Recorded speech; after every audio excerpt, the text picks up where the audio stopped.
Saudara yang terkasih, kita akan sampai dengan bagian ke-6, yaitu bagaimana kita dipenuhi oleh Roh Kudus dan bagaimana harusnya kita hidup ya. Oke, kita melihat pada ayat ke-18. Dan janganlah kamu mabuk oleh anggur, karena anggur menimbulkan hawa nafsu, tetapi hendaknya kamu penuh dengan roh. Jadi kalau dari sini kita bisa melihat frasa dalam bahasa Yunani dikatakan kai me tiskeste oino en ho estin asothia. Ya. Jadi kalau dikatakan jangan mabuk oleh anggur menimbulkan hawa nafsu, di mana kata mabuk itu metiskeste itu artinya dari kata metusko, itu artinya to make drunk. Jadi membuat kita mabuk ya, dipengaruhi oleh sesuatu, yaitu apa di sini adalah anggur. Nah, kemudian kalau kita lihat dari grammar chord-nya adalah verb present imperatif middle. Jadi ini sebuah kata perintah supaya apa? Kita jangan sampai mabuk oleh anggur atau dipengaruhi oleh anggur. Karena apa? Nah, kata estin di sini adalah artinya Amy, artinya eksistensi saya ya, karena kemabukan itu, karena dipengaruhi itu, lalu eksistensi saya menjadi asotia. I am, eksisnya saya adalah asotia. Artinya apa? Asotia itu penyelewengan, kecerobohan. Sehingga saya bukan lagi anak Tuhan, tetapi akhirnya karena dipengaruhi oleh anggur menjadi orang-orang yang ceroboh, yang melakukan penyelewengan. Nah, kalau kita lihat dari frasa selanjutnya itu dikatakan bahwa Allah ple roste en pneumati. Jadi dikatakan bahwa namun harusnya apa? Dipenuhi oleh Roh Kudus. Kata pleroste atau dari kata plero ini artinya dipenuhi sampai terisi semua, be full ya, complete, artinya terselesaikan semua. Jadi apa yang Tuhan inginkan masuk, dia tinggal di dalam kita, rohnya bekerja di dalam kita, itu artinya dipenuhi dengan full. Seluruh hidup kita dipenuhi oleh Roh Kudus, dan itulah yang menjadi kehendak Tuhan dalam kehidupan kita. Nah, ini juga sama dikatakan present imperatif middle ya, artinya itu merupakan harus perintah yang harus kita lakukan. Artinya kita membiarkan diri kita, merelakan diri kita untuk dipenuhi oleh Roh Kudus ya, karena ini bentuk pasif ya. Sehingga ketika kita mengambil bagian yang ke-6 dapat dikatakan jangan mabuk anggur atau dipengaruhi kecerobohan, tetapi penuh dan terisi sepenuhnya oleh Roh Kudus dalam kehidupan kita.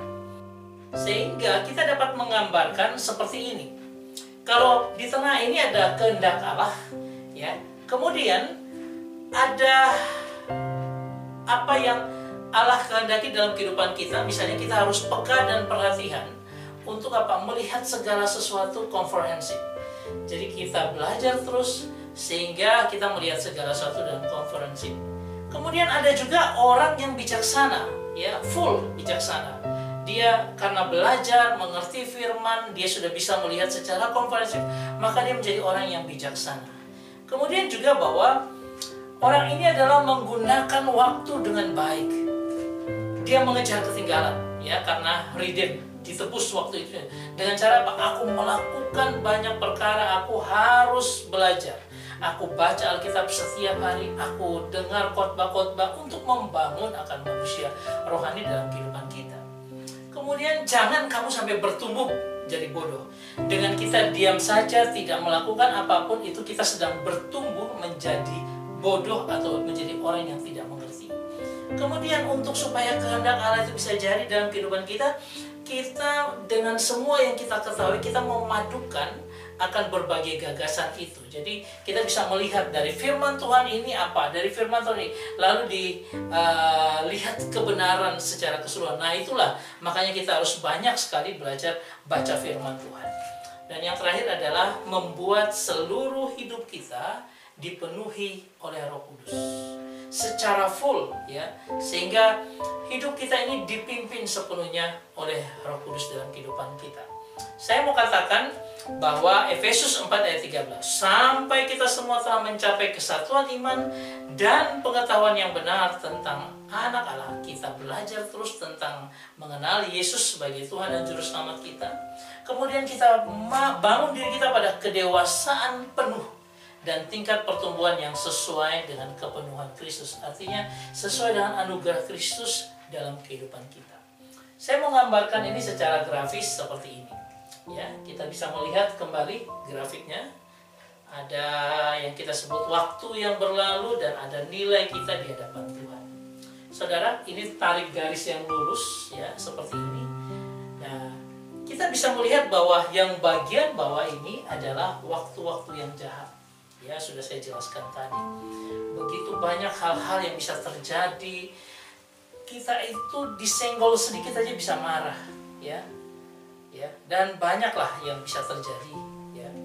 Nah, untuk itu ketika kita sudah lihat Efesus 4 ayat 13, nah, dalam kehidupan kita ketika di bawah daripada diagonal ini, di bawahnya itu adalah waktu-waktu yang jahat.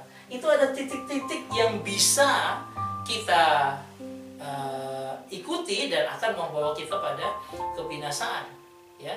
Tetapi kita juga lihat bahwa apa? Firman Tuhan hari ini belajar ada bagian yang di atas. Kita peka, perhatian, ya, benar-benar sungguh-sungguh melihat akan bagaimana Tuhan bekerja dalam hidup kita. Kita menjadi orang yang begitu bijaksana. Kemudian apa? Kita tebus waktu kita. Waktu kita yang adanya di bawah, kemudian kita tebus supaya dia bisa naik ke atas. Karena apa? Kita buat sebuah percepatan, ya. Nah, tapi kita juga jangan sampai tambah bodoh, karena ini ada di bawah nih, di bawah daripada diagonal ini. Yaitu apa? Kita bertambah bodoh, bertumbuh ke arah bertambah bodoh, di mana kita diam saja tidak belajar apapun, ya. Waktu berlalu dan kita kehilangan banyak hal, ya. Nah, sehingga apa? Kita juga bisa dengan semua yang ada, kita bisa padukan gagasan-gagasan sedemikian sehingga kita bisa mengerti akan firman Tuhan secara full. Itu memberikan kita hati yang bijaksana, memberikan kita orang yang sesuai dengan kehendak Tuhan. Bahkan dikatakan bahwa kita dipenuhi oleh Roh Kudus dalam kehidupan kita. Semuanya ini berproses dalam hidup kita. Sehingga apa? Sehingga kita bisa terus-menerus sampai pada titik yang Tuhan inginkan, yaitu melaksanakan kehendak-Nya. Sehingga kita bisa ikuti garis diagonal ini sampai dengan di atas dan mendapat mahkota yang Tuhan sudah sediakan bagi kita. Saya berharap semua ini bisa membingkai kita untuk melihat bahwa pertumbuhan selanjutnya dari seorang anak-anak rohani yang masih anak-anak rohani itu adalah semakin bertumbuh dengan apa? Saya belajar sebanyak-banyaknya, saya mengenal Tuhan sebanyak-banyaknya, saya baca firman supaya seluruh pasal-pasal yang tidak ada, saya bisa mengkompainnya dengan baik sehingga saya bisa melihat kebenaran yang utuh seperti apa. Dan itu akan membawa hati saya, membawa seluruh hidup saya untuk dari sekarang sampai Tuhan nanti datang menjemput, mendapatkan mahkota yang Tuhan sediakan untuk kita. Tuhan memberkati kita semua. Amin.